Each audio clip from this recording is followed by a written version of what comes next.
اعوذ باللہ السمیع العلیم من الشیطان الرجیم بسم اللہ الرحمن الرحیم رب اشرح لی صدری ویسر لی امری واحلل عقدۃ من لسانی یفقہوا قولی رب یسر ولا تعسر وتمم بالخیر رب زدنی علما۔ السلام علیکم ورحمۃ اللہ وبرکاتہ۔ الحمدللہ ہم سورہ بقرہ کا ترجمہ و تفسیر کر رہے ہیں۔ 87 آیات کا ترجمہ و تفسیر الحمدللہ ہم کر چکے ہیں۔ آج کا سبق ہے آیت نمبر 88، سورہ بقرہ کی آیت نمبر 88۔ دیکھیے، اعوذ باللہ من الشیطان الرجیم۔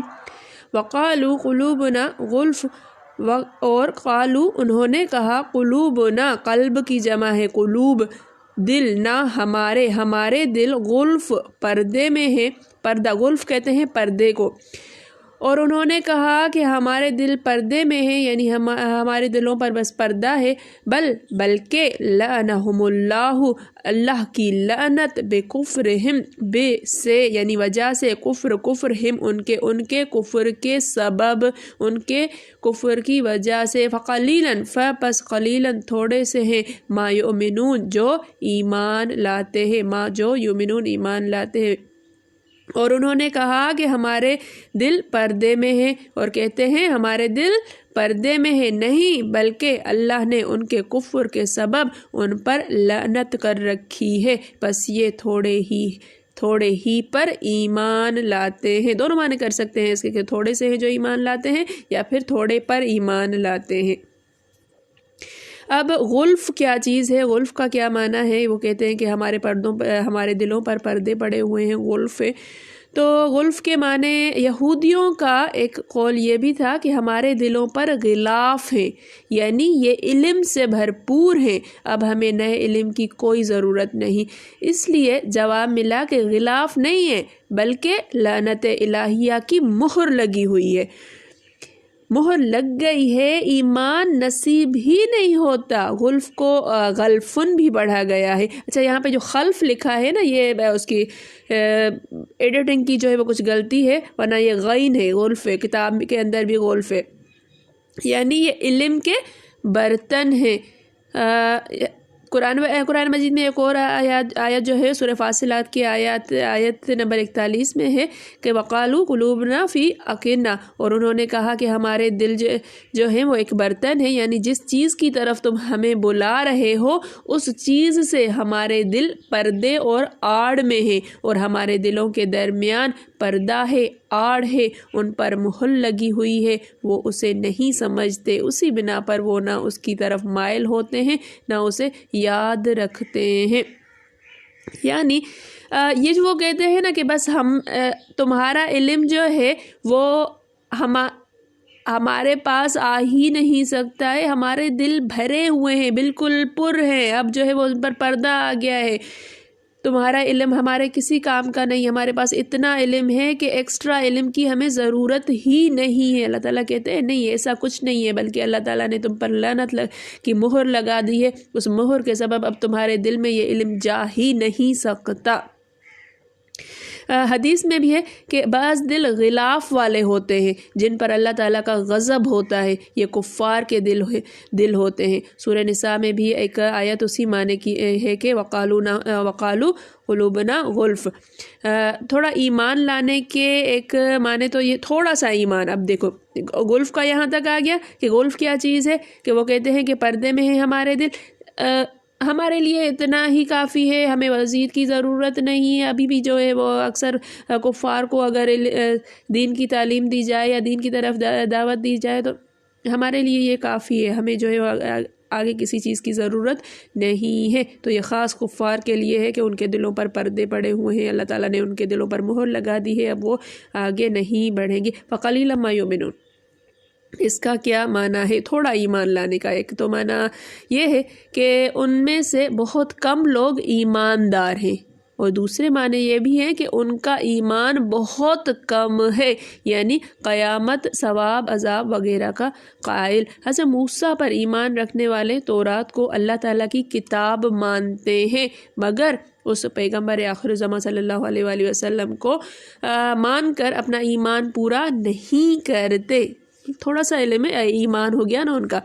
بلکہ آپ کے ساتھ کفر کر کے اس تھوڑے ایمان کو بھی غارت اور برباد کر دیتے ہیں۔ تیسرے معنی یہ ہیں کہ یہ سرے سے بے ایمان ہیں، کیونکہ عربی زبان میں ایسے موقع پر بھی ایسے الفاظ بولے جاتے ہیں، مثلا میں نے اس جیسا بہت ہی کم دیکھا، مطلب یہ ہے کہ دیکھا ہی نہیں، تھوڑا سا ایمان ہے ان کا، یعنی ایمان ہے ہی نہیں، بہت ہی کم دیکھا، بہت ہی کم ایسا مجھے نظر آتا ہے، یعنی ہوتا ہی نہیں ہے ایسا۔ تو فَقَلِيلًا مَا يُؤْمِنُونَ، تھوڑے سے تھوڑے ہیں جو ایمان لاتے ہیں یا تھوڑا سا ایمان لے کر آتے ہیں، اس طرح سے کچھ۔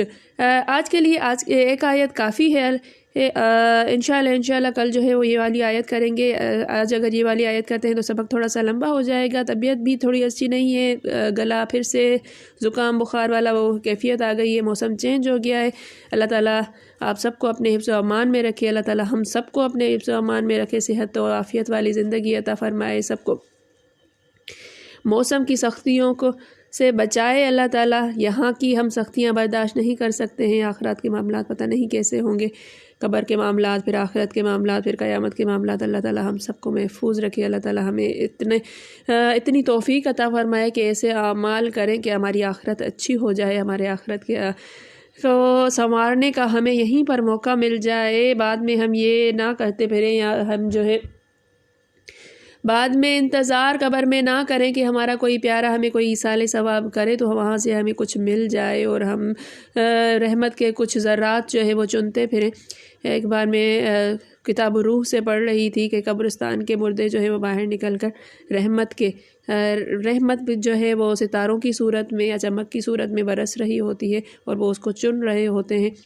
کسی نے خواب میں دیکھا یا کسی اولیاء اللہ نے، تو ان کو جو ہے بتایا، انہوں نے بتایا کہ وہ چیزیں ہیں جو ایصال ثواب کرتے ہیں، ہمارے پیچھے جو لوگ ایصال ثواب کرتے ہیں تو یہاں پر یہ رحمت کی صورت میں، اس ستاروں کی صورت میں یا نور کی صورت میں برستی ہے جو ہم لے لیتے ہیں۔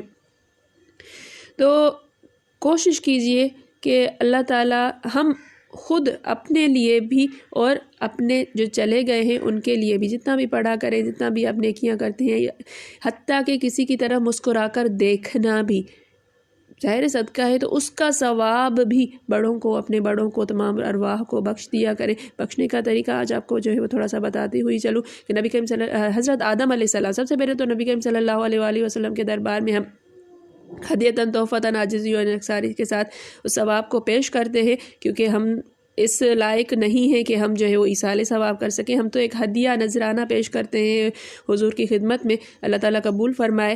اور پھر حضرت آدم علیہ السلام سے لے کر آج تک جتنے مسلمان مرد اور عورتیں پیدا ہوئی ہیں اور قیامت تک جتنے مرد اور عورتیں پیدا ہوں گی مومن، ان سب کو ہم اس کا ثواب بخشتے ہیں۔ ہم یہ جو کچھ پڑھ رہے ہیں یہ بھی، اور جتنی نیکیاں ہم کرتے ہیں زندگی میں، ہم صبح سے لے کر شام تک جتنی نیکیاں کرتے ہیں اس سب کا ثواب روز کا روز آپ بخش کیا کیجئے، نیت کر لیا کیجئے۔ جن کے والدین حیات ہیں ان کی خدمت کیجئے، جن کے والدین گزر چکے ہیں ان کو ایصال ثواب کیا کیجئے۔ جتنے نام آپ کو یاد ہیں، دادا دادی، نانا نانی، پردادا پردانی، جتنے بھی جو ہیں وہ آس پڑوس دوست احباب جو گزر چکے ہیں ان کے نام لے کر اگر آپ ایصال ثواب کرتے ہیں، آپ کا کچھ نہیں جائے گا، ان کو بہت زیادہ فائدہ ہوگا، اور اتنا ہی ثواب، اب ہم نے جتنی امت کو ہم نے ثواب بخشا ہے اتنا ہی ثواب ملٹیپلائی ہو کر پھر ہمارے پاس واپس آتا ہے اور ہمیں مل رہا ہوتا ہے، ہمارے اکاؤنٹ سے کچھ بھی کٹ نہیں ہوتا ہے۔ تو کوشش کیجئے کہ ذرا سی نیکیاں بھی آگے ایصال ثواب کرتے رہا کیجئے، کیونکہ آگے کے معاملات بہت مشکل ہیں۔ اللہ تعالیٰ آسانی فرمائے ہم سب کے لیے۔ میرے پڑھانے میں، آپ کے پڑھنے میں، میرے سمجھانے میں، آپ کے سمجھنے میں کوئی غلطی خطا بھول چوک ہو گئی ہو تو میں اللہ کے حضور میں توبہ کرتی ہوں اور معافی کی خواستگار ہوں۔ اللہ تعالیٰ ہم سب کا حامی و ناصر ہو۔ ربنا تقبل منا انک انت السمیع العلیم۔ السلام علیکم ورحمۃ اللہ وبرکاتہ۔